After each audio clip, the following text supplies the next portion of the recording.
Slender Man is one of the most popular indie games of all time, arguably with it being one of the most big games that YouTube used to have back in the day.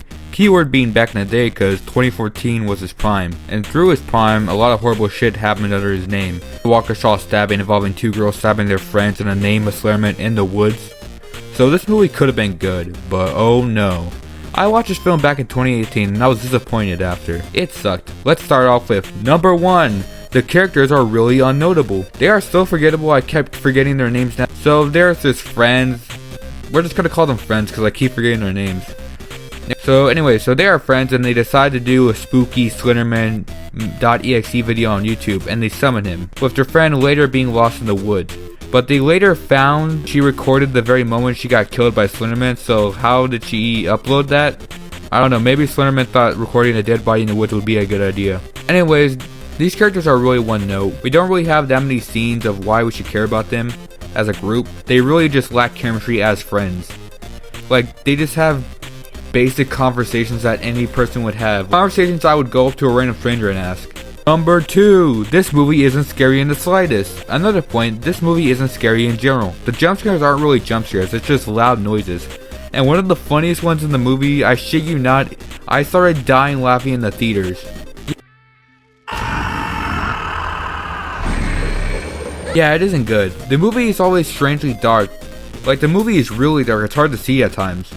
Also, scenes where Slender Man is shown to be choking this girl, but it's just her choking herself. And the most scary stuff in the movie you can't take seriously because how laughable it is. Number 3, it makes no fucking sense.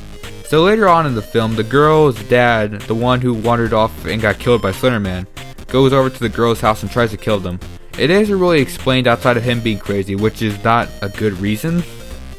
And if that's not laughable, they think that to bring their friend back, they have to get a bunch of junk that they care about. They're told this by a random stranger online, and told to blindfold themselves, and Slender Man will take their junk from them. So by the end of the movie, she heads towards the woods, and then Slender Man grows giant spider legs, and then she just runs away. Then she gets eaten by a tree. I'm not joking, that's actually how she dies. A lot of this movie just comes down to cliches, with a lot of it being not even good cliches. It's just look another way, look back, and then, oh, Slender Man's there. Yeah, nothing really good to write home about. It is very laughable. And that's the movie. This was just laughably bad. Not in a room way where you can have a good time ironically. It's just, most of the scenes in the film are just boring. Just lacking chemistry is just boring, to say the least.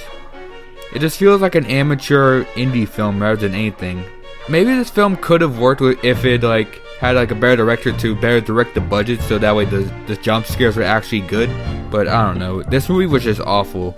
I would give it a broken marriage out of 10, and now I'm gonna go collect my debts to Slender Man so he doesn't knock down my door. Anyways, bye.